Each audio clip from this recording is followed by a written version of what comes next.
And this, I think, presentation is just to, I think, help you write a good article.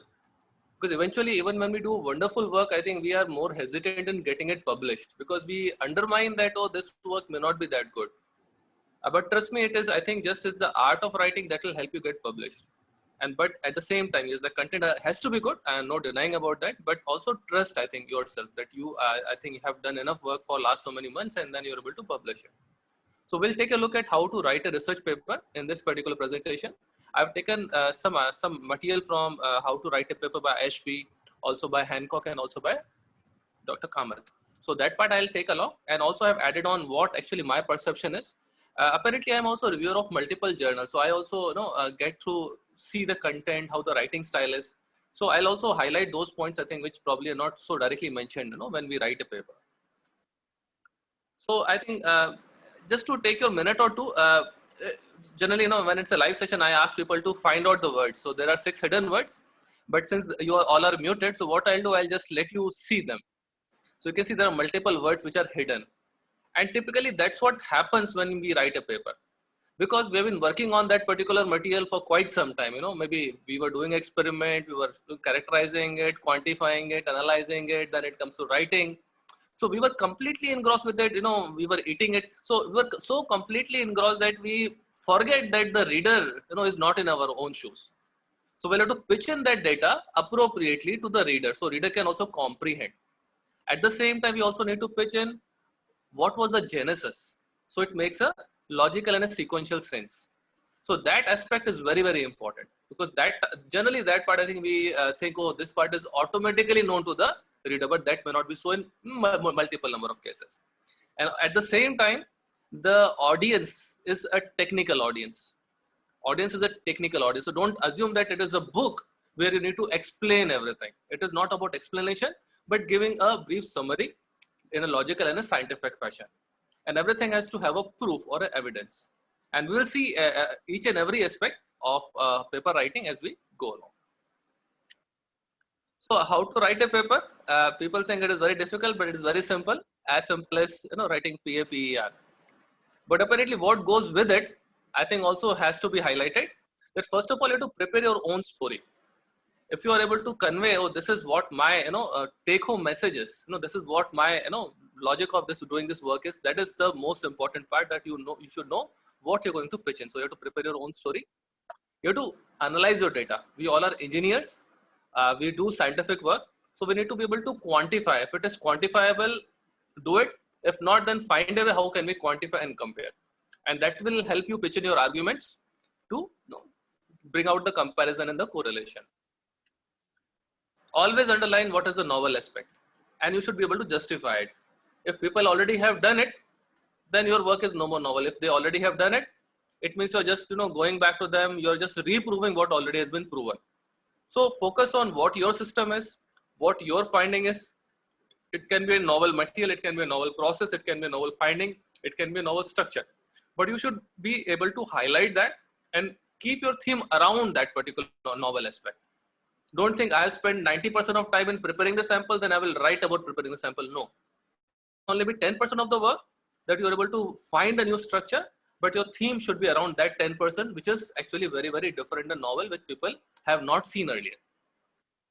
Also, you have to provide affirmation, which means that you should be able to provide an evidence. It's not that I keep saying everything, oh, what this people have done it there, this part people have done it there, and I'm just assuming that, oh, this will also happen in my case as well. So you have to provide evidence, quantifiable, which can be, should have a proper evidence to affirm what you are actually claiming. Then you need to quantify and discuss. So analysis is very important. You can discuss only when you're able to analyze your data. And analysis, you need to be able to quantify your data. So you need to have good set of experiments. You should have a good control sample. Or based on this, I can say my sample is better or poor. At the same time, you should have good results to be able to quantify and then analyze and then claim. So the discussion part becomes very important. That is nothing but the heart of any paper. So what is novel, abstract? Then discussion, results definitely will play a very strong role, but discussion will take it to acceptance stage for a particular paper. And again, you should have a right and convincing conclusion. Without that, paper will not be accepted. If you're just claiming something without any evidence or without any proof, I mean, it is as good as speculation and hypothesis, and that's where I think the paper will actually end. So this is, I think, how the stream is. Prepare your story, analyze your data, present those novel aspects, should have proper affirmation, quantification, pitching results and discussion, and then concluding it. The first thing is, whenever we have some data, first thing we need to ask ourselves, why do we want to write the paper? So if you have no answer, maybe we should not go ahead with writing the paper. But sometimes it is also good to see holistically and then see, oh, what is important that I have done till now, and what is a novel aspect. You should be able to identify that. Many times we think, oh, it is not novel. I mean, many times we think, oh, it is very routine thing, but it may be a different material. So you have to see it with a different eye, with a new eye, and find out what is novel in your own work. And that, I think, we always undermine ourselves. Especially in our country, we always undermine that, oh, this doesn't look novel. But you have to see what people have been doing and how you can pitch it. How can you pitch it so you can bring out the worth of that particular work, what you have already done. You also have to identify how will it benefit the scientific community. You know, it may be a new data, it may be a new material, it may be a new process. You know? So you have to see or identify how can I add this, and that will benefit the scientific community in any manner. And that part is, again, has to be highlighted. What will be the extent of its impact? So that will again decide, you know, which journal you will finally publish in, or which journal you will communicate this work. So that aspect will again depend on that. Does it have a substantiated evidence? So generally when we write papers, we always take one or two ideas from here and there, and we say, oh, we also are claiming what has already been claimed by someone else. But I think in a paper, it is better to limit only one or two indications from different papers, but major focus should be on your own work. So literature should be the one which should highlight what is the limitation. And then once you are going forward, maybe one or two points can come out from the literature. Basically underlying though this direction is right for the results what you're getting. And then go forward with developing your own analysis, own quantification, own simulation, certain designing of experiment. So that has to be substantiated by what you are actually seeing. So that has to have a proper evidence or a proof. Then always cross-check your data. Sometimes it may be erroneous, maybe because instrument was not calibrated, maybe sample was not bad, sample was bad, and something did not just work right. So they always have to be cross-checked. So always plan to do your test at least 2 to 3 times at least. If required, again do them. So they are always cross-checked. And also you should see that how can I back it from theory. And that can happen only when you start quantifying your results and develop many analytical models. Simulations will also help you visualize what is happening at a molecular length scale or even at a bulk length scale. So that aspect will also add value. So any analysis, any simulation, it can be mathematical modeling, it can be computational modeling. These can be simulations, computational simulations. They should complement, you know, what your findings are. And then once you connect them, it gives much more value. So if your work is only simulation or only experimental, they go in a lower impact, but once you have a combination of them, it increases the impact to much higher level. So that part you should also plan. How can I add more simulations to the model? And learn to present the take-home message in one sentence. That is the biggest challenge I see. Even when we are writing a paper, the actual essence of the paper comes in, I think, 3rd or 4th paragraph, or maybe much later part of your thesis also. So that should be the first sentence of your thesis. This is what I intend to do.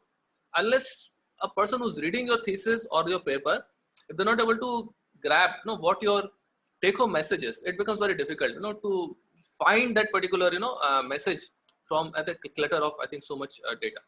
So highlight it very clearly. This is the aim. You know, first line, first sentence should be the aim. That's how you should actually plan for a thesis or a thesis. But for a paper, it is good to start with one sentence of importance of that field, and then say that is the reason I am getting to work in this area. So one sentence of background, then followed by second sentence of the aim of the paper.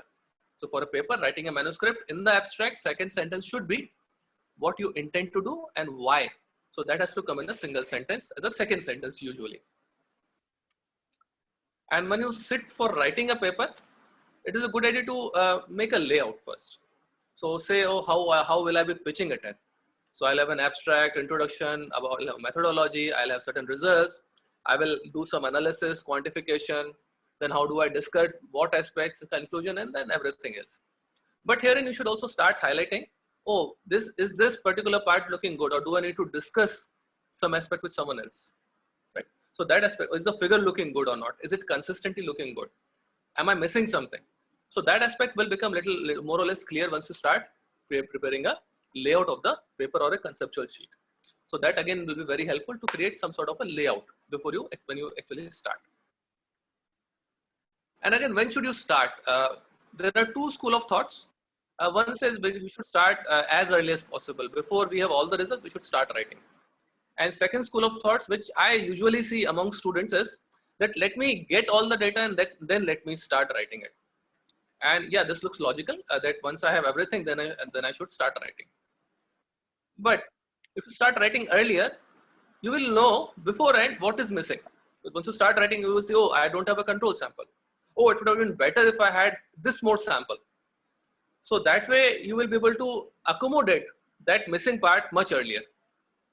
And now you can see the problem. If you are thinking I will write later only, then you may want to make one new sample once you have done everything else. So say probably you did X-ray diffraction, but you are still yet to do say SEM or XPS. Now you can accommodate that if you have started much before. If you're started writing much before, now you can make that new sample and you can at least accommodate it for the remaining number of characterization. But in the second case, you will have to again go back. And again, by that, maybe the sample processing might have changed, the characterization conditions might have changed. So they may give little bit different result. There's a possibility. But yes, we need to always calibrate the system and then go ahead. But I'm just mentioning that it is better to start writing little earlier. And again, writing will take time. It's not that once you have all the results, then you are ready to complete the paper. It may not happen so. So at least give it 2 to 3 months.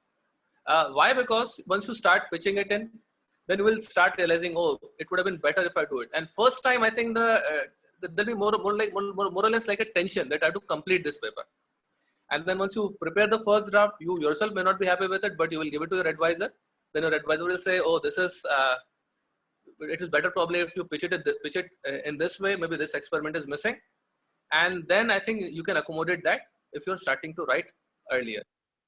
And again, one more aspect with writing after you have all the result is sometimes, we get very excited once we do SEM or XRD, we see, oh, this thing is looking very interesting. And then probably we will be very fresh with that idea. But if you are waiting till the end, then you may even forget what that, excitement was all about. So it is always good to write that down in a paragraph or so. And then it will start making much more sense once you are coming back to writing the paper in holistic fashion, then it will be much better for you. So summary is that start early. You might think I don't have all the results, but start early. That will give you a head start. You can accommodate any changes which are required. And you will also get a chance to relook at the pitching. Because later on it may happen that you feel, oh, this one is looking good. Oh, I wrote this one, I think last week, this paragraph. But it will be better if I pitch it other way around. Let me focus more on material rather than the characterization. So that way you can start changing the expression as well. So that will help you in bettering your article as well. So always good idea to start early. Again, paper writing has multiple components. So first thing is skeleton, which we just mentioned, that you should provide the overall images. So just add graphs or any images, any bullet points. So that way you can pitch it like this. But now go in little more detail.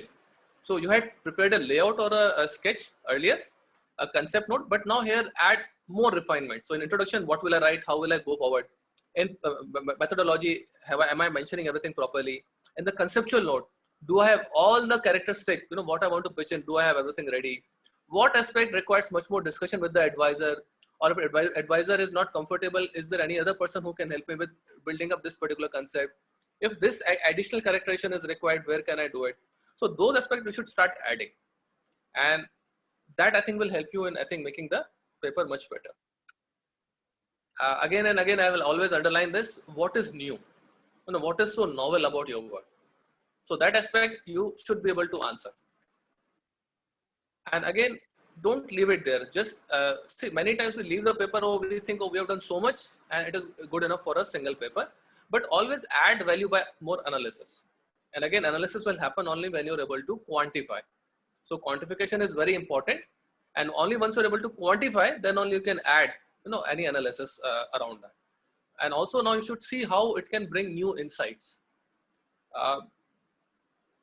Again, I'm emphasizing or harping on that we generally tend to take one or two notes from the literature and we say, oh, this was also seen by this person.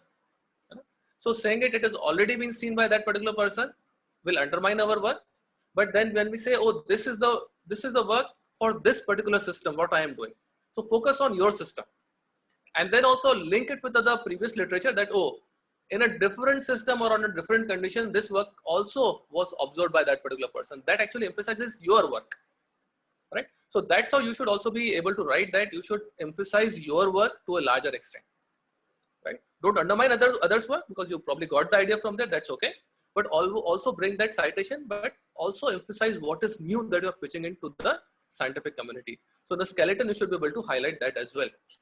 What is the final take-home message for me to present from this particular paper? An abstract is again the most important part for the screening process. So your title has to be very catchy.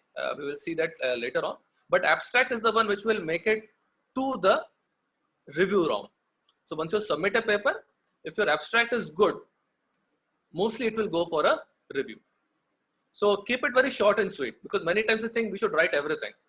And generally when I have seen that when people write abstract, they will write 4 or 5 sentences of just the background. We should understand that it is a scientific community. Journal is a scientific, being read by scientific community. You don't need to pitch in so much of a bookish knowledge to the reviewer or to the editor. Keep only one sentence of introduction. That also is a brief sentence about the background. That's it. And finding that lacuna in the background, that is why you're pitching in the current work. So first sentence has to be a take-home message for that particular, or the aim of that particular work. So in the abstract, typically start with writing few bullet points and then convert them into seamless sentences. What is important conventionally should be first sentence, and then what is the limitation and that's the need of the current work. That should be the second sentence. So that please, if you mark this, then it will become much easier for the editor to read it cogently. And again, many times we focus a lot on, I did X-ray diffraction, I did XPS, I did, XRD or whatnot. But that doesn't mean much. You're just kind of, showing off that, oh, I did this, I did that. But the focus should not be on the technique, but what technical contribution that techniques actually are providing us. So if phase correction was done, so you can say phase correction revealed formation of this new phase. It becomes more important than saying, oh, I did X-ray diffraction, or I did FTIR, or I did Raman. So that will focus on the technical contribution that, oh, this process helps, in the evolution of new phases, or it retains the original phases as such. And again, after that, you should highlight what you have done, maybe 1 or 2 sentences, but then also highlight what is the new material. Is it the new material? Is it new process? What new evidences you are actually being observing through that particular work, and what is the analysis that you are pitching into the scientific community. So that take-home message should be very clear. And have a comparison in the same sentence. Don't write, oh, I did this, then saying, oh, this material gave this feature. Oh, no, then when we compare this, don't say all that. Just say, the newly modified material showed much higher hardness compared to the base material because of this action, this mechanism. In one sentence, you have said everything. That I have processed a new material, I have characterized it using X-ray diffraction or something. At the same time, it is giving some higher mechanical property because of this phase, or because of this mechanical property which has been tested. So it's saying multiple things in this sentence. This sentence has much more, it's shorter, and it is providing, taking, like it is kind of, instead of writing 3 sentences, you're pitching them in 1 sentence itself. So you should be very crisp and very short in your writing. So that is very, very important. And then end with the concluding statement. So you've done all this, what does it mean? So that aspect has to end as well in the abstract. So starting with background, what is the limitation and what is the need of the current work? What I have done, what is the importance of this work? And then what analysis has been carried out, what correlations have been made out, to finally give the take-home message, and then final conclusion. What is the impact this work will bring? That is nothing but the conclusion of this particular work. Introduction part. So abstract generally, so abstract has to be short. I think it is typically between 200 words to 50 words, maybe less than that. Sometimes it can be only 100 words or 150 words. That depends from journal to journal, and that has to be kept very, very crisp. Sometimes they may not ask you to give one sentence of the background. You have to just start from the current focus of the current work when the word limit is say only 100 words or so. Now coming to introduction, and that's typically when this article starts, and it is very important to start that what is the highlight, what is the literature, and it has to cover all the aspects. It will depend a lot on the title you are selecting. The title is focusing on the characterization. Start with characterization of that particular material. If your highlight in the title is material, then start with that. If your highlight is some processing, then I'm just saying you have to see what your title is and then start your literature, pitching in the literature. It can have a certain focus, and that focus should come first. That is the main theme of your paper, and then go ahead with attaching your material or processing, say if the theme was characterization.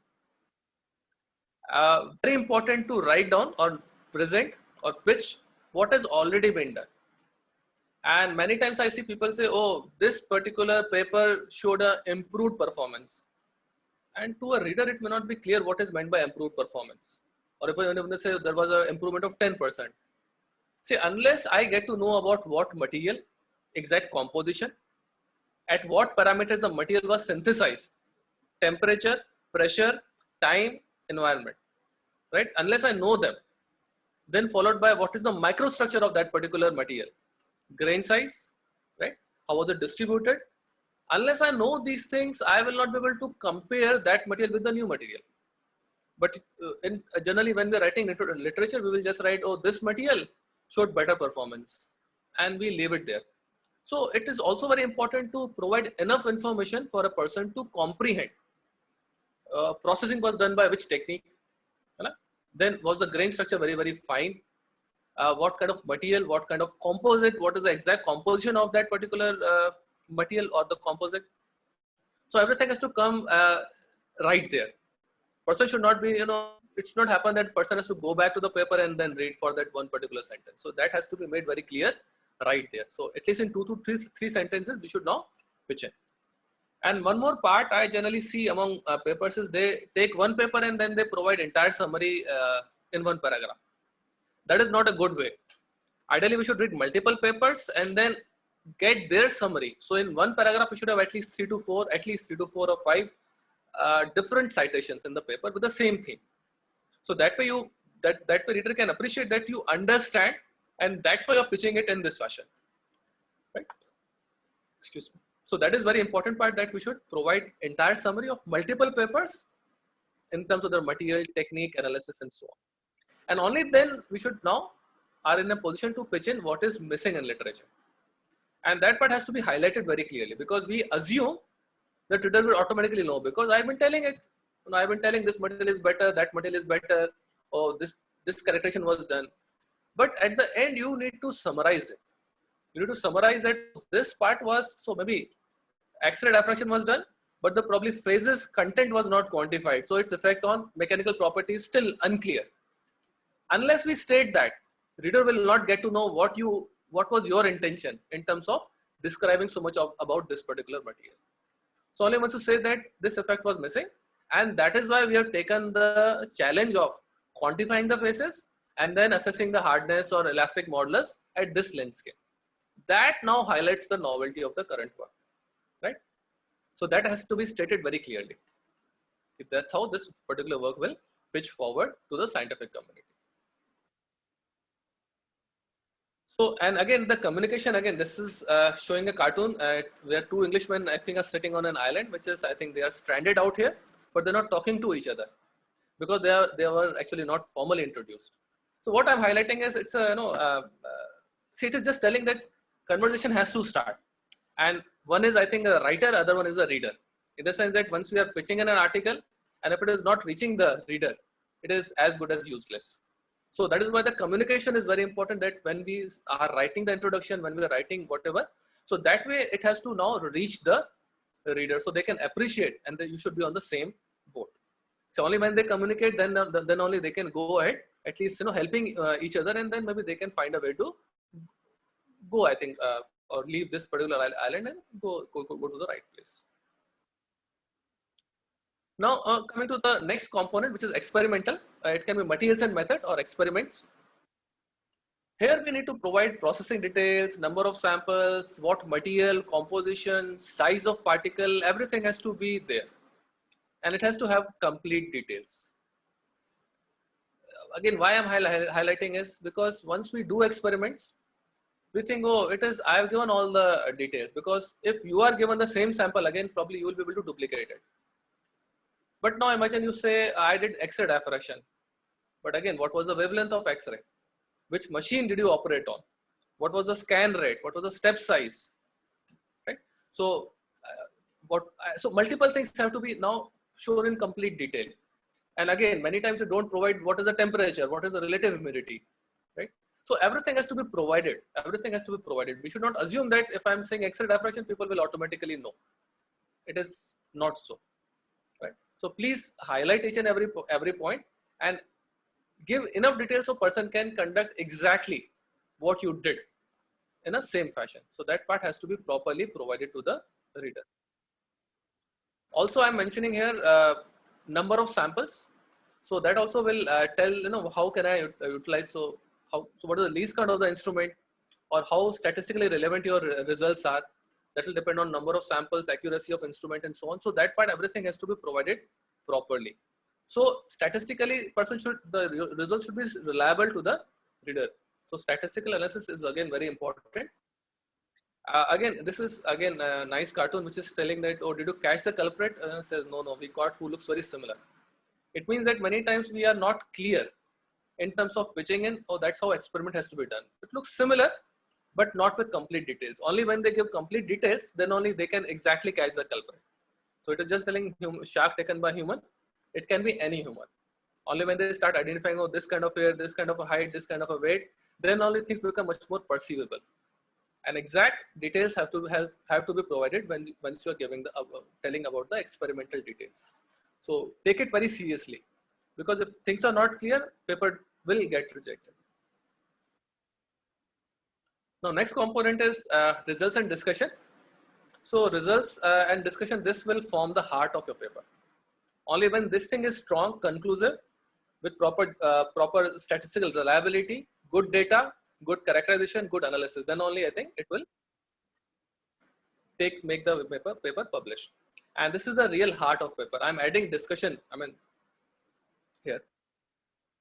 So first thing is show and tell. Because when we present a particular picture or a particular table, we just say, oh, everything is shown in table 1. But again, what should I get? What should I tend to see in table 1? So please keep yourself in the shoes of the reader, not as writer, but as a reader. Because reader doesn't know what you have done, what you want to show.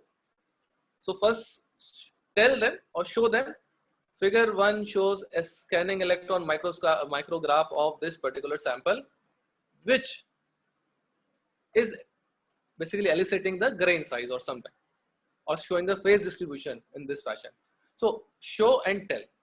This is very important, because many times we assume that the reader will automatically somehow know that particular image. Second part is, it is also a good idea to label your figure. If you are showing microstructure, label that this is phase A, phase B, this is porosity, this is a crack. Show that. Even when you're doing X-ray diffraction or Raman or FTIR, show these peaks belong to what particular material or what particular phase or what particular bond.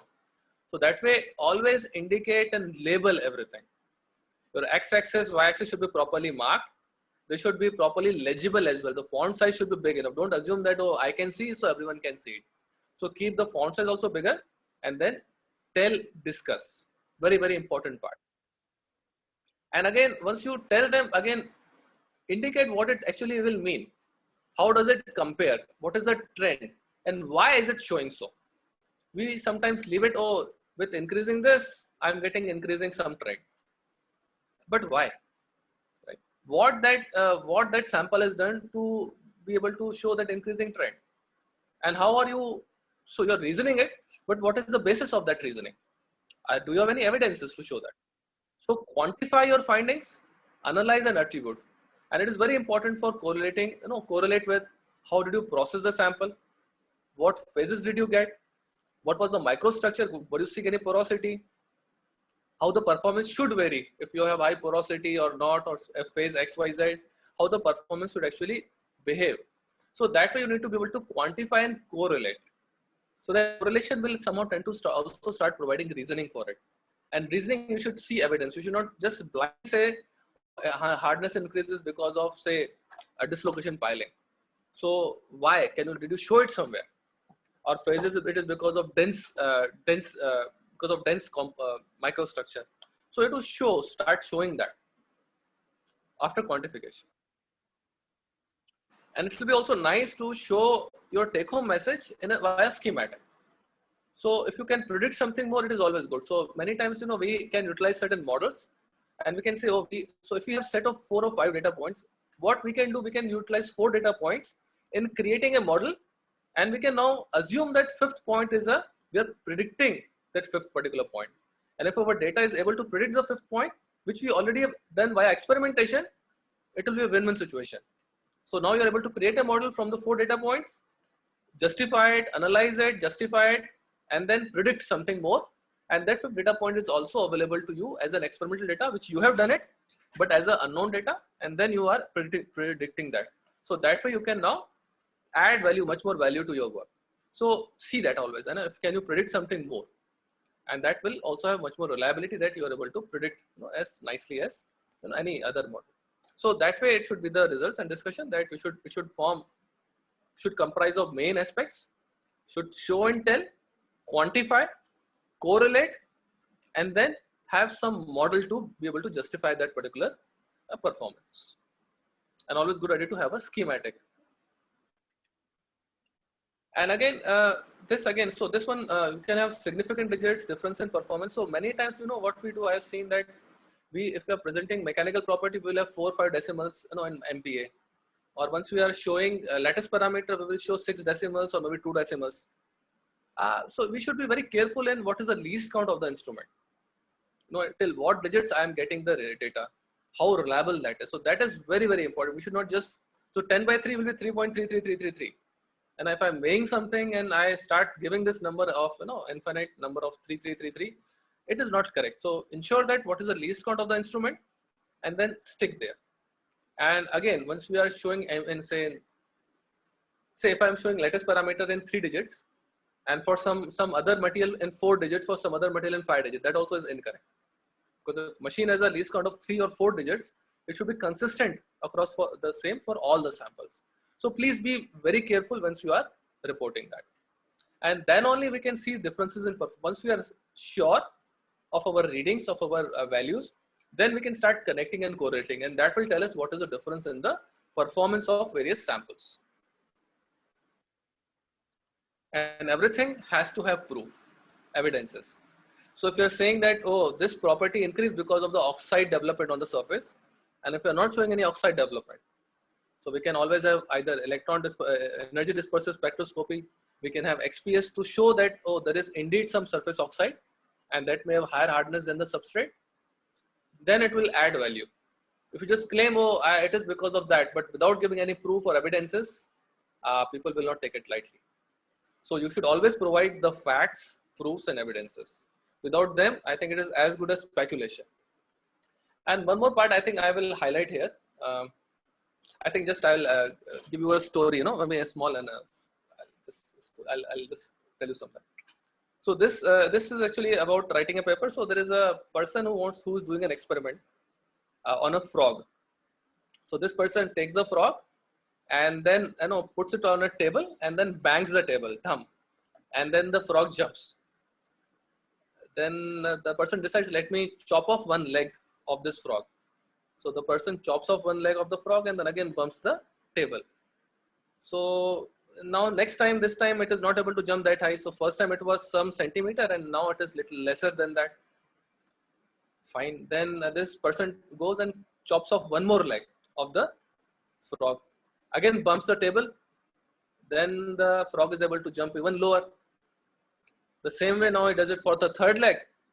then it is even lower height of the jump. Then at last the person basically chops off all the 4 legs and then bumps the table. Frog has no legs, so frog cannot jump. And again bangs the table, again is not able to jump, frog is not able to jump. Then the person writes as a conclusion that, oh, as you chop off all the 4 legs of the frog becomes deaf. The frog cannot hear. Right? So that is the kind of evidence is providing. But apparently you have to also realize the other part of it. This was a joke. But apparently you should also appreciate the other part, that the person automatically assumed that the frog has gone deaf. The frog is not able to hear. Right? So that sudden conclusion should not be formed. We should also try to look out at other prospects. What are the other possibilities? And the other possibilities was that because the frog does not have any leg left, that's why the frog is not able to jump. And somehow also sense that, oh, the frog is able to hear still, even after all the 4 legs are chopped.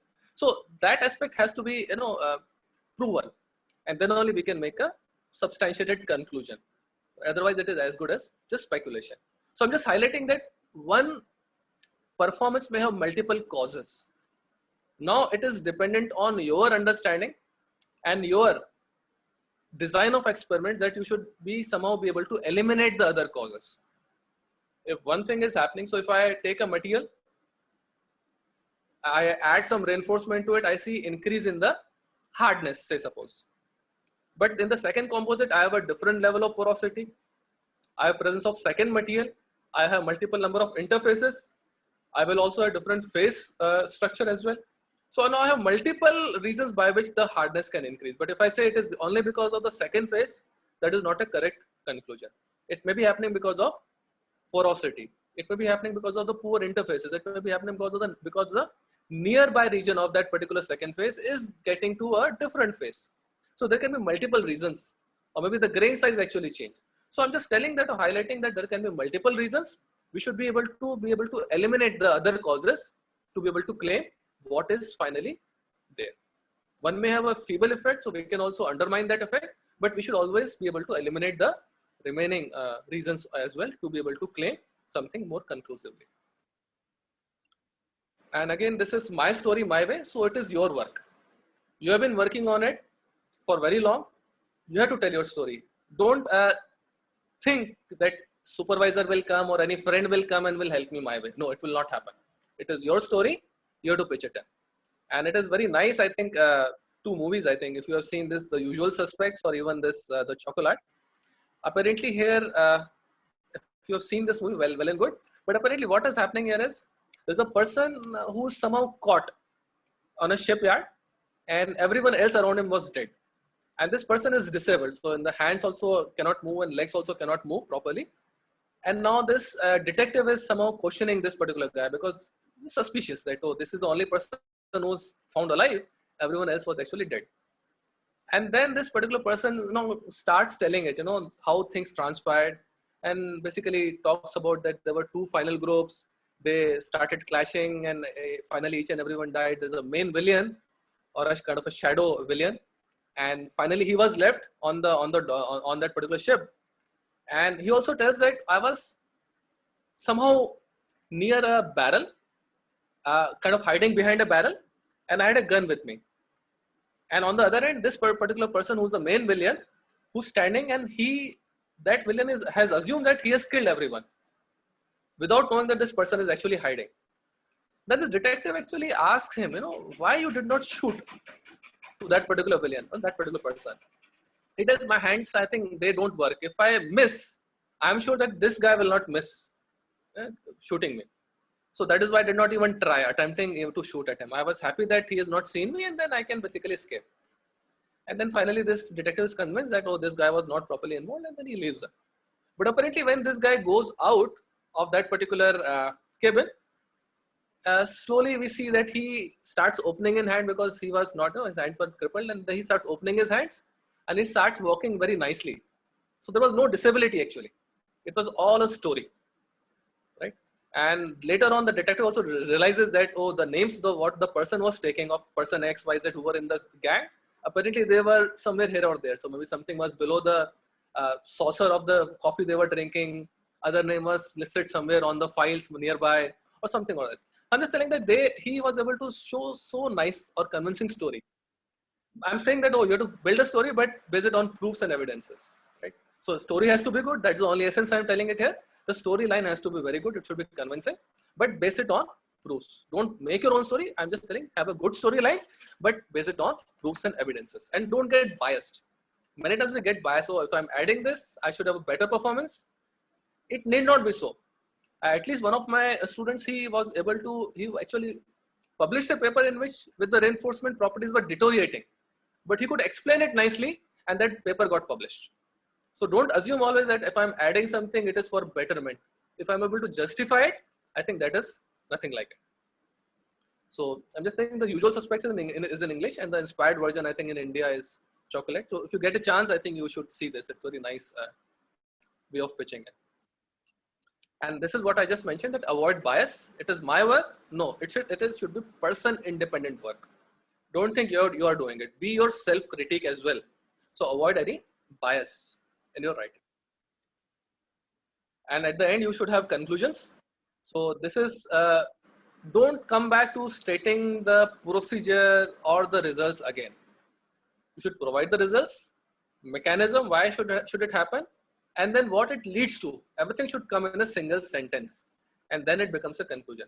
Maybe one sentence of the work, highlight of the work is fine, generic statement, but all the other sentences should have proper result, meaning, and what it actually means. And then at the end, you can also have what might be its possible impact. So conclusion should be, again, very, very crisp. They should not be reiterating the procedure or observations, because now person have read your paper. So do not list results and procedures here. You should also have good author list.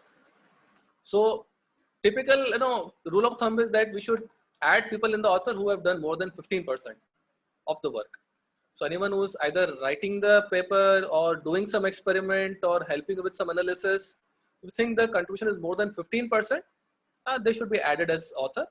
And again, so I think now it has become a requirement that you should provide a credit, in the sense you have to tell which person has done what, whether they did the experiment, they conceived the idea, how the data was collected, how was it analyzed, who got the funding, everything has to be shown, and the credit score. So that aspect has to be now shown generally in the papers nowadays. And you should also acknowledge people. Many times we don't tend to acknowledge. So it has to acknowledge if someone helped you with, say, SEM, or someone helped you with XPS, or someone helped you in polishing the samples. But who all have helped you? Maybe it may be a center. So how or where do you get the help from, where the resources were generated? So that aspect have to be also acknowledged in the acknowledgement section. So funding agencies who got the fund for doing the experiment and all. So that, please do not miss that. Funding agencies also have to be added once you are concluding your paper or writing the paper.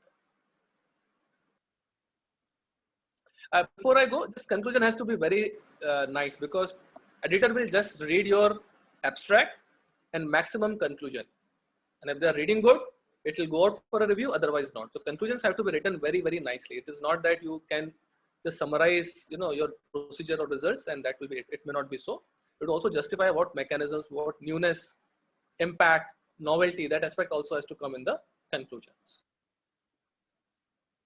And for references, use some software, maybe it's EndNotes or Medley or anything else, because especially during the review process. So once you are exchanging the manuscript, the draft with your supervisors or with your colleagues or with your co-authors, there'll be definite rearrangement of paragraphs or maybe some schemes, some deletions, some additions. So it is a good idea to use EndNotes or Medley, where you can just copy and paste the paragraph and automatically the references will get rearranged. So that way you should play with it. Otherwise it becomes very difficult, to change manually the sequencing and everything. So that is again very important. When you're using the references, please cite them in sequential order. Use earlier publications. Tell them if some similar work has been done. Cite that paper and say what differently you're doing in this particular work. Maybe material is same, but are you doing any different characterization? So that has to be highlighted in the introduction section, but that has to be cited definitely.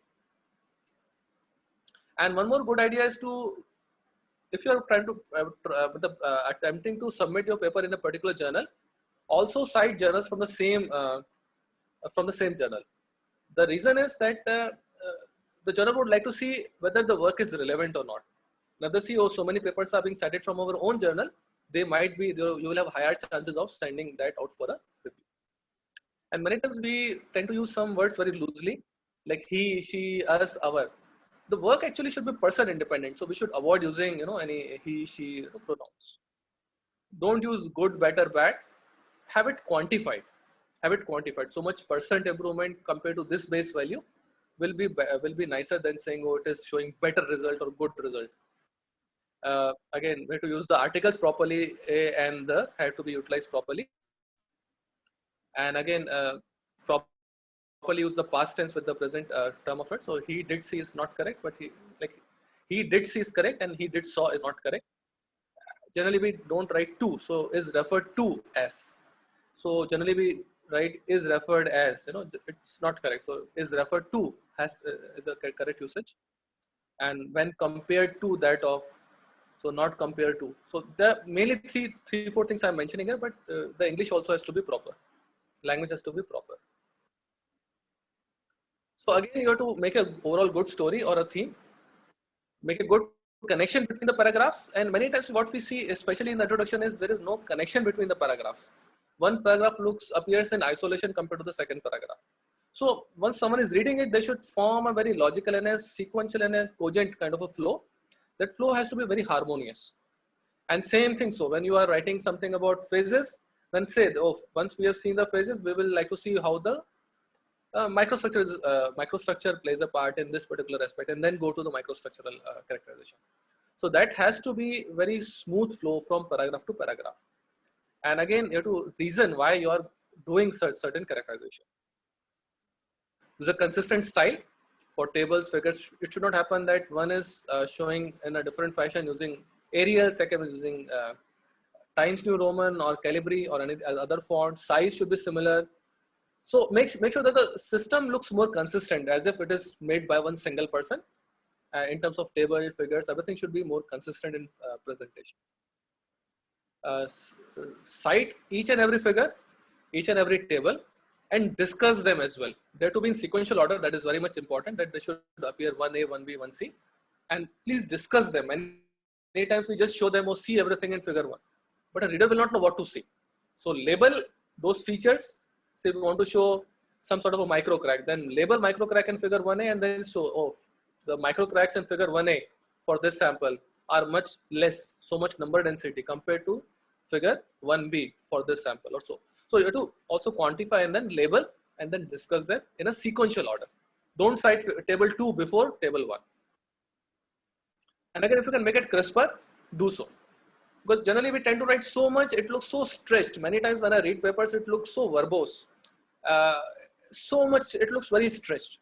We should learn to say things very crisply. So that is again very important aspect of paper writing, that it should be very crisper. Can someone read this? It is not probably legible, right? So probably you are not able to see this properly, right? But now let me add something to it.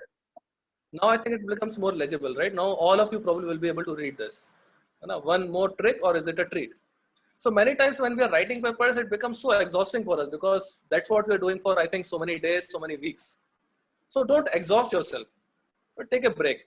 And things which are missing, which looked missing actually, your mind is so, I think, adapted that it will automatically start to make sense of it. So automatically missing links will tend to form. You have to detach yourself from it, for a day or two. So once you're able to do that, then I think things will automatically start making sense, because many times we exhaust ourselves so much that I think our mind stops to, I think anything new. So give it a break sometimes in between. That's why I mentioned that, we should start writing much early. Once you're starting early, then we automatically are getting a break, and now we can add more value by thinking it properly. And even when you are writing the paper, give it a day or two break, and then see it as a reviewer. Don't see it as a writer, see it as a reader. And then I think you will be able to refine much more writing components of it. So just I'll add certain tips, and then I think maybe soon I'll stop. So get the manuscript read by your peers. Sometimes you think, oh, it may not be helpful, but it will help you a lot. And also in terms of pitching in terms of grammar, whether it is coming out clearly or not to the reader. Write everything on your own. Should not be any self-plagiarism or even plagiarism or copying from somewhere else. because if you have already written a paper, we tend to write in a similar fashion. So don't do that. It is not correct, and self-plagiarism also is not acceptable in the scientific community. So read and write your own paper. Rewrite. Write soon. Yeah, one advantage you will get is in having a good paper. At the same time, if you're writing it early, your paper will have a higher impact because people are still thinking the same thing, what you are thinking. It's not that you are the only one in the world thinking that particular aspect. So if you communicate your paper early, it will find a better article, it will find a better journal. So it will have a much higher impact. If you start delaying it, then probably people are publishing it, so your work also will get diluted in that sense. So something may already come before you publish. Title should be catchy, should have a crisper abstract, good pictures, convincing claims, in-depth analysis, and that's all actually it will take a paper to get accepted. But from submission of paper to acceptance, there are still 1 or 2 bottlenecks, which I will highlight, and then I will take up some questions. So first thing is title. So this is the same work, but now we can pitch the title in 3 different fashions. It's adenosine protein interaction of some S. aureus bacteria. So highlight is, I'm finding the protein interaction of a particular bacteria. Second, molecular dynamic simulations of initial stage interaction of bacterial proteins. So here's the focus. The second one is molecular dynamics. And third component, effect of polymeric metal ceramic surface on adhesion strength. So here the focus is on which material. First one focuses on protein. Second focuses on molecular dynamics. Third one focuses on which material I'm talking about. So so you have to see or judge what is the focus of your work, and then actually go ahead with that particular title. Nowadays, you are required to submit a graphical abstract. So this was one graphical abstract which we made for this. It conveys something, but now I can also modify it. So if I see now the bottom image is similar. I mean, the same basically graphical abstract for the same work. Now we have modified this graphical abstract. The bottom one looks much more catchy. It is showing how the proteins are looking, different proteins, how they are looking like, how things are opening up and all. So this one is pitching much more nicely, right? So even the addition, pulling or opening of structures. So these are showing much nicer. So try to see how can you make your abstract more, graphical abstract more catchy. Things are not over yet, because once you submit, you have to ensure that the data is correct. So reread your paper and check the factual aspects of it. Sometimes there might be a typographical error somewhere. So ensure that the plotting, the data, everything is correct and it is making sense. Get your paper read by your colleagues who are not directly from area, so that will help you to write it in a better fashion. Prepare the cover letter to the editor and also highlight why this paper should be sent out for a review. Why should it get accepted or should be sent or should be considered in this particular journal. So highlight how this paper matches with the theme of the paper, with the journal. And again, provide a suggested list of reviewers if required out there. Highlight, you should have a proper highlight that these are the important points of this particular work in a 5 or 6 bullet points. And that also the limit of, I think, 85 to 100 characters. So should not be large bullet points. Graphical abstract should also provide a conflict of interest, that it is not conflicting with our interest. There's no commercial interest to it. You should also provide list of tables and figures at the end of this particular manuscript, and provide tables, high resolution figures, and so on. Now, one more part is I'll have 1 or 2 short slides and I will end here. So one thing is, many times I think, like in this case, it's again a cartoon that is telling that, oh, everything is, we don't have, margins are small, we don't have good profit, but our punctuations and grammars are still good. So again, it is highlighting that, see, when we write a technical paper, we assume that it is all about technical content. There's nothing much about grammatical content. So language, it's okay if there is a typographical error or so. But now to a reader or the reviewer, if you are making some mistakes in writing the language, they will assume that if you are not careful in even writing the paper, how careful you might have been in doing the experiment. So they extend that analogy. So we should ensure that the manuscript is free from any error. There should not be any grammatical error, no language error. So ensure that that thing is taken care beforehand. Sequencing of the citation of figures, tables, are the references consistent? So ensure these small things, because only when those things are correct, then only reviewer will think, oh, now there is no error. So now I can focus completely on the technical content. Otherwise, Trust me, if language is poor, many journals, they return the manuscript. They don't even consider it forward for any technical review. So you have to ensure that it is free from any errors.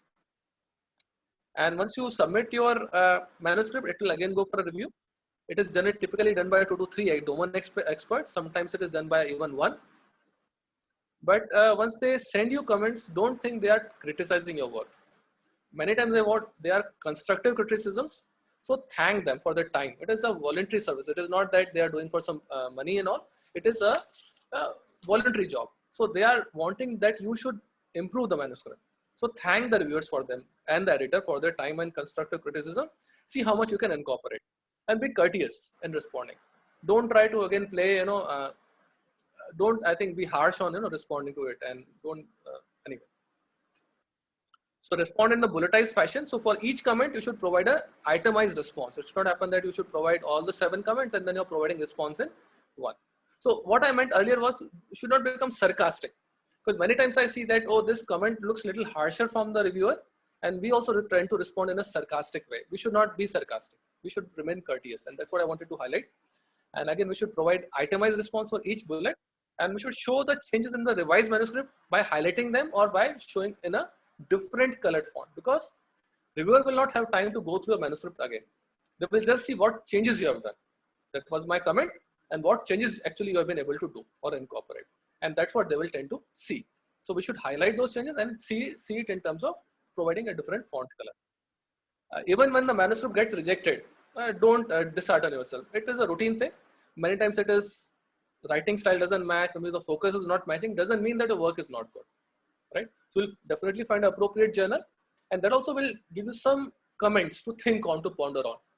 And even when you're writing a thesis, it will be good to get some comments, even through this submission of manuscript. You will get a good comment because they are the experts in that domain, and then they are commenting on your work. So that will also give you a different perspective to think on. So don't get disheartened. Try to see what all you can incorporate and at least be accommodative of that particular aspect. Right? So this is all about paper writing. We should have a good aim, good theory. We should be able to design a particular experiment, see what we're comparing it with, because unless we have a baseline or a control, we cannot see how this particular system is responding. So we should always have a control sample or a baseline. We should always calibrate the instrument, and we should have multiple aspects. We should be able to quantify and connect the dots. Unless we quantify, we cannot compare. And only once we're able to connect them, describe them, analyze them, then we can also have some sort of some models to actually help us or supplement our findings. And any visualization at using computational modeling will always help, will increase the impact. And simulations always supplement experiments. They help us visualize. But you need experiments. That is a proof. That is a lively proof of what should happen or what is happening. So with this, you should be focusing more on the title, abstract, conclusion, and that will, I think, will bring very, very nice, way of publishing a manuscript, and results have to be properly quantified and properly pitched. Right? So with this, I thank you for your patient listening. I have a very happy paper writing. I will stop here. I will take up any questions, any quick questions which are there from you guys. Then I will leave.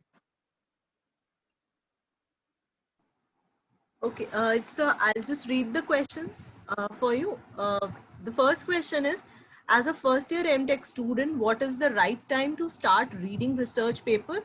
Please guide us proper way to start reading. You're already late. I'm not just saying kidding, but you should start reading as and when you get chance, and have, so generally what we say, there is no, see, as early you start, the better it is. I see many BTechs also, I think whenever they come for internship, they are reading papers. So it is never like, oh, when should I read? What is the right time? But what I want to highlight here is you should have at least one day in a week. We do not devote 2 hours, 1 hour, depending on how much you want to, in the only reading papers, recent papers. So say on Wednesday morning, 1 hour, 1.5 hours, I'll just read papers. And that will help you, I think, taking your knowledge further. The second question is, in the end, please give tips on review paper as well. Review paper is a different ball game altogether. For that, you require a person to be working in that area for at least 10 to 15 years. And then only the journals typically ask them or invite them to submit a review paper. So it is not easy for review paper. So let me not discuss review paper right now. That part you can discuss with your advisors sometime. Next question, how to make pictures for graphical abstract? So graphical abstract, you have to see what the main theme you are wanting to pitch in. See, I don't know how to convey it. So in this case, our main focus was to see protein addition with the substrate, and that's what we will go with. So, see, many times we are getting to see or finding some mechanism which is looking more important to us. We should try to carve it out. See, sometimes what we are seeing is through TM, XRD, SEM. Definitely, these are characterizations, but schematically, what might be happening is this molecule getting in there. Is it grain that is playing a part? It is polymeric chain that is interacting with some other component, or is some dispersion of second phases helping this phenomena. So once that phenomena you're able to conceive, you have to write it, I think, as a scheme. I mean, that's what I think it is. So what is the main scheme or underlying message you want to give it to the reader? So always good to have a cartoon rather than taking the same SEM image and putting it there.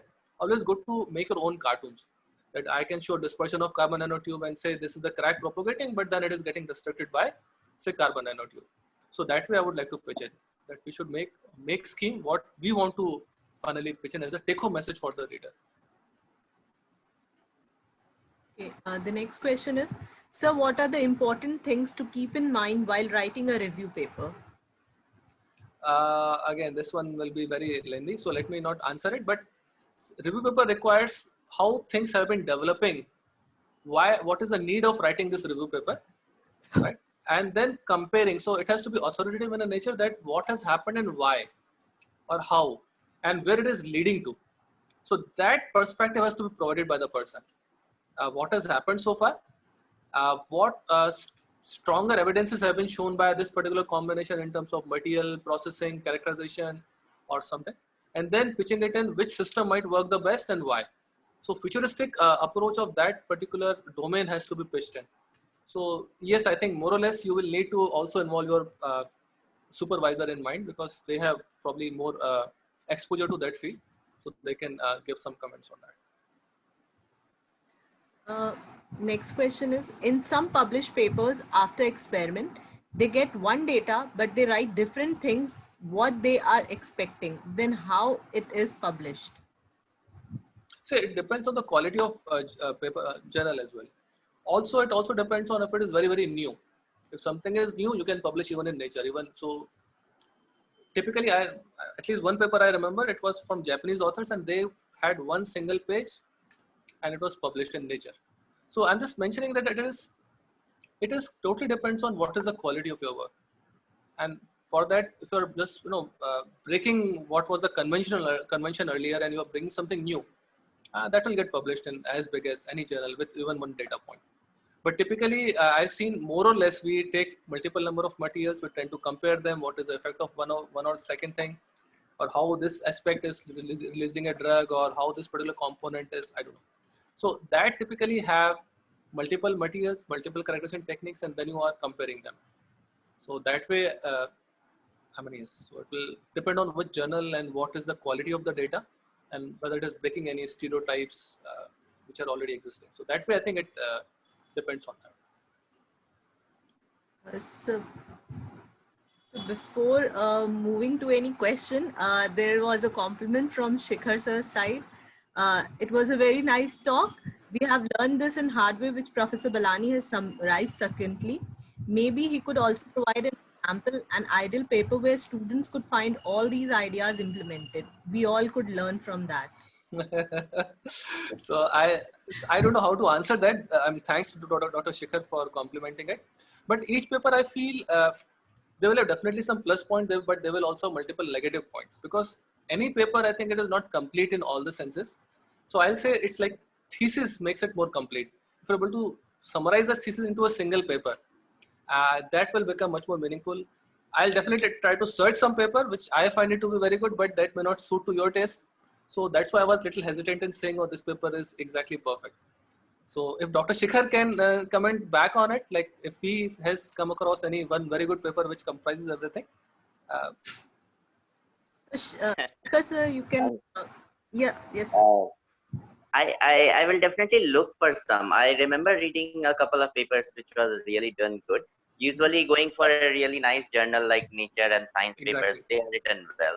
I Yes. think I have learned from there a lot. Some of the American Ceramic Society's journals early on used to be really nicely written. Yes. But I will also look for them and maybe find out a paper which will interest to all the people from material science, a Okay. more generic, maybe much older paper. I will look for it and probably share. Our own student Pernica also has published something on spintronics. So there they do multiple things, also simulations and also some tests and all. So there also I think it is a combination of everything, and that really pitches in because nature especially tries to cover all aspects. So the review is so good. I mean, you have to cover everything. So that way, yes, the higher impact journals will automatically show well written paper. Thank you so much. Thank you, Shikhar. Okay. So the next question is, if I want to write a paper, first one, where should I start with? Which topic? Also, can I write a research paper all by myself, or will I need a professor for the same? Basically, I want to write a paper only for helping in my PhD applications. So even a very, very basic paper would do the job. See, okay, the philosophy is, I think we should have a different philosophy, not saying that I want to publish it, that's why I want to write a paper. It should happen naturally. If you're working on something, it looks interesting, you want to pitch in, you should be passionate about that. And then automatically the paper will, I think, flow. But if you think I have to do something, then yes, it becomes a little difficult if you're working on your own. It's not impossible, I'm not saying that, but the perspective we have as a student, it's very different. So it is better that you talk to your supervisor, say I have this result, how can I pitch it in? Or you should say I would like to focus on a particular phenomena, a particular material, a particular design, a particular result. Then you should build your paper around it, but I'll suggest that once you're starting, always good to involve your supervisor. So the next question is, as a PhD, when is the right time to start writing review paper? Is it okay to write review paper from the beginning? See, once you are doing SOTA, state of the art, so you need to go undergo, literature. You have to see everything what is being published, and based on that only you are actually making a new, focus of your PhD. So that is the right time that you should, when you're giving a SOTA, you should start writing that particular literature review as well at the same time. That is the best time. But as soon as you go for SOTA, then your advisor will say, oh, I think now you should start working. So you have to find a good way of also incorporating, starting to write then. And multiple comments you will get when you are giving your SOTA. Because the audience or the committee will always ask you some tough questions during that time when you're giving your SOTA, what is missing, why, what not. So that is a good time, I think, to add something more. And but so that is the right time. I'll say that there's a right time around your SOTA that you should start writing it and give multiple presentations. That part I will convey. So if you are presenting that review, even that review to maybe your group members, you will know what I think, how am I pitching it in, what is missing, what is needed, and that perspective of what is important, where it is going towards. That part again, you and your supervisor can decide, and that will be the right time to actually write a review paper. Even better will be to wait and I don't know, to also add what you have been getting or what you are planning to do. So that aspect also you can add in the review paper. Either if you have published one paper or you're about to write one paper, so that aspect also should be added in the review paper. How long does it take to submit a paper and see it published? So typically once you are, so paper writing itself may take a month, maybe at least 2 to 3 months with several iterations. If you're good, maybe it will go in one and a half months. But once you submit, it typically takes for the editor to take a call, whether it is going for a review or not, 7 to 10 days, maybe 2 weeks. Then it stays with the reviewer for at least next 3 to 4 weeks. And then they will give comments and all that. So within maybe 2 months, you will hear the first response from the journal. Then they will probably ask you to revise. If paper is not there, it requires some changes. Then you will take your own time and then you will resubmit. So minimum, I'll say 4 or 5 months are typical time for getting a paper published. 4 to 5 months, typical time. Some journals may take even longer. So the next question is it good to have flowcharts or process maps in graphical abstract, or images are more important? See, I will say having schematics. So, but it depends on what is the value of your work. If you are showing some, how to say, some scheme, say the process is very important, you may want to have a flowchart. If some mechanism is more important, you can show it via some neat, cartoons of how things are, images, how they are moving, or what, whether it is a material binding to some other molecule and giving some third response, or if there any, I don't know, cell is attaching to a particular substrate more strongly or not. So that cartoons or images are more helpful in those cases when material is more important, mechanism is more important. But if there is some evidence of, oh, this scheme, this flow line is more important, then you can also show it via flowchart.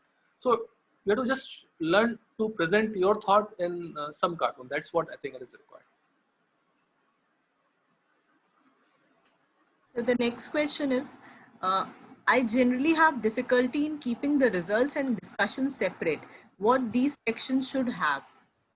So that is the biggest bottleneck, because once we are doing something, it's very hard for us to even differentiate experiment, results, as well as discussion and conclusions. So you have to, I think when you're writing it, you have to not be a writer, you have to be a reader. And just think, if I'm a reader, first I just need to show results, that's it. I don't have to start explaining them. I will just state, oh, this is the SEM image, and also tend to quantify it, that's it. Then once it comes to discussion, then you start saying, oh, I saw this much of dislocation density, I saw this much of a grain size in this particular sample, I saw this much of second phase fraction, and then start comparing them. And that will become discussion. And why, how, that aspect will again come under discussion. So showing result should be kept separate when the results and discussions are required separately. So just limit yourself to showing the result crisply. Don't dwell much on it. But that's a mistake we do. We write the result and we also start telling more and more and more and more.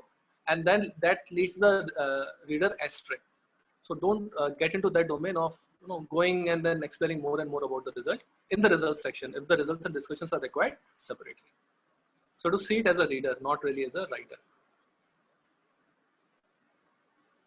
The next question is, sir, any specific software to suggest to use for drawing graphical abstract? I generally utilize PowerPoint, but I know CorelDRAW might be better. So CorelDRAW, I think, can give you 3D. Like I use PowerPoint presentation, but I think anything is fine. I think is much better. The next question is it not better to write abstract in the last, I mean after writing paper, so that we can write in short and crisp manner? Yes, abstract is typically written last. Abstract is typically written last because then you know exactly what has happened, why has it happened, and what actually it means. Generally, typically, abstract is written at the last. But once we're writing a paper, that gives us a flow of how our remaining manuscript will be. So that's why I mentioned that we should have a bullet points first. How the manuscript will follow. Then you write your paper, and then we come back to abstract and maybe rewrite it or write it at the end. Very nicely stated. I think I missed it. Very nicely stated. The next question is, how should we organize supporting information section? Some things which are already known, which will deter the reader from maintaining a normal flow. So if I want to write something, say I'll just say that I would like to say something about plastic deformation happening at the tip of a particular crack. I will start giving some equations in front of it. That may not be interesting to the reader. If I'm utilizing, say, indentation hardness, and then I'm giving all the equations of hardness, mentioning about Snedden's equation and all, that may not be interesting to the reader. So what I'll do, I'll take the entire content and put it in an appendix or so. So that way I'll just maintain the main theme. So this is a kind of a river flowing smoothly. I don't want any subsidiary to be becoming main theme of the paper. So I will give any subsidiary as an appendix without breaking the flow of the mainstream of the paper. So everything else which can be taken out should be taken out as appendix. So the paper looks much smaller and crisper. The next question is, if I have to highlight novelty in abstract, introduction, literature review, and conclusions as well, repetition is allowed? So don't write it in the same sentence. So repetition is, same sentences are not allowed. But generally, when we write a paper, we have to tell it 3 times. So abstract, we tell it once. Then introduction again builds it up that, oh, this is the main thing. Then we actually do it and again show it. And conclusion, we again re-emphasize the same aspect. But we don't use the same sentence. So yes, so first time you tell them, they trying to connect. Second time, oh, they recognize. And third time, they appreciate, any reader. So it is better to say it at least 3 times, but once you are saying it in abstract, second time you bring it up in introduction, then again it becomes more clear in the results discussion and again in conclusion. So you're saying it actually 4 times, but in different language so that it is again emphasizing your important aspect, which is novelty of the work. Okay, sir. So, I have a meeting to go at 11. I'm already late. So can I take 1 or 2 quick questions and leave? okay, sir. I think we will request the participants, if they have any more questions, they can send it via mail and we can share it with sir. I can answer 1 or 2 quickly if something is required. Okay, so there's one question. What is the correct way of reading paper in order to find whether we are interested in it or not, like discussions first or the methods, etc. first? So, I did not get that. I'm sorry. okay. How do we read the paper so that? So what is the correct way of reading the paper in Okay. So reading the paper, first thing is to read the title. So that will give some indication. Go to the abstract, go to conclusion, and then read the paper. And you should read the paper at least 2 to 3 times. So by then, once first time you will read, you will know the results. Then second time you will start appreciating probably the methodology, maybe 1 or 2 important aspects. And third time you will appreciate, oh, what actually I had been missing. So even when we read papers, it is not that we get everything for the first time. Maybe there are some subtle aspects which we miss. Second time we get that, and third time we also appreciate, and it helps us in designing it, something new. So don't think, oh, first time I will read, I'll get everything. It may not happen that way. But appreciating it, title, abstract, conclusion, and then read the entire paper, and then read it at least 2 more times. May not be immediately, but read it 1 or 2 more times. Then you will be able to appreciate that particular paper. Okay, so next question in PhD, how many research papers will be good to get PhD as quality research? Even 1 paper might work fine. For some, even 10 papers may not work fine. So there's no straightforward answer. So, but yes, I think if you plan your things properly, depending on if it is experimental, then enough. 2 to 3 papers should be good enough. Good quality papers can definitely come out of it. 3 papers should come out of it, I think, easily. And you should also be helpful to others if you are working on some area. That will also fetch you 1 or 2 extra papers as co-authors. So typically, I think writing 5 papers should be easily possible. In the last 2 years of, 2 years may go off like this. 1 year maybe setting up experiment, everything. So in 4.5 years, at least last 1.5 to 2 years, you can write 2 to 3 papers and 1 or 2 papers as co-authors. Okay. So I think probably the last question. Most of the reviewers want to refer their own paper, even if it is not relevant. What do you suggest? Do we need to include? So that again depends. So first thing is, if it is from the same journal, you may consider adding it. And maybe it's a perspective which probably we have missed writing as a writer. So see that perspective as well. But yes, it is not a good idea to say, oh, I don't want to add this paper to the reviewer, because reviewer probably would have better, I think, feel of that particular domain, and that's why they're commenting on our paper. So just see what aspect they're trying to convey, and see if that paper plus some other paper are also being recommended. And typically the reviewers are blind. I mean, we don't know. We are only assuming that, oh, they're referring their own paper. It may happen that someone else, and they are referring to that particular paper. It may happen that way.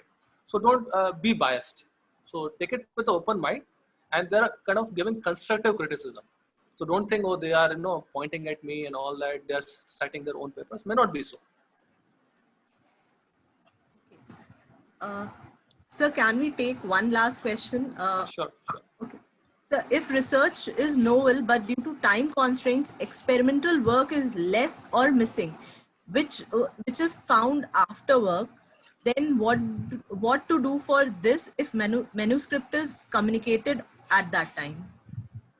So generally, yes, I think so research is always additive. So you are always adding something new to it.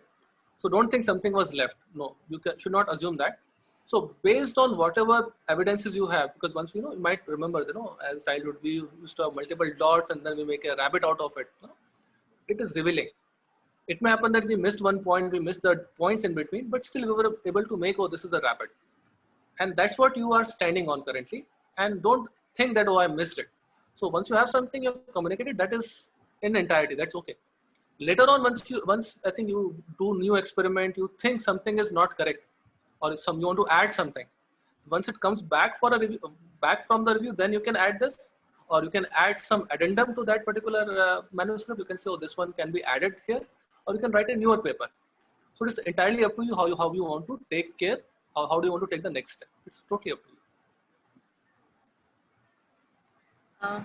So there are many questions, but I think we won't. So thank you, sir, for this very fascinating session. I think everyone really learned many new things which everyone was missing while writing a paper or while even reading the paper. And thank you for sparing your time.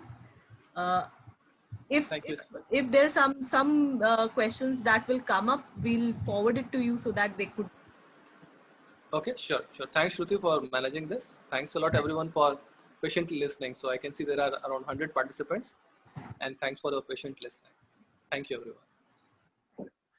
I request the participants to kindly fill the feedback form, as it will be counted as your attendance for the talk, as well as your registration for the membership drive that is going on from Material Advantage at IIT Kanpur. So please fill the form before leaving.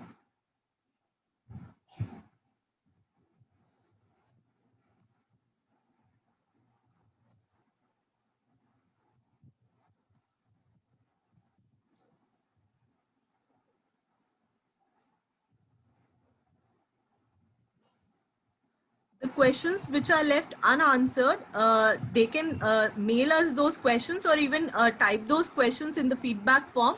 And if possible, we'll ask the speaker to answer them.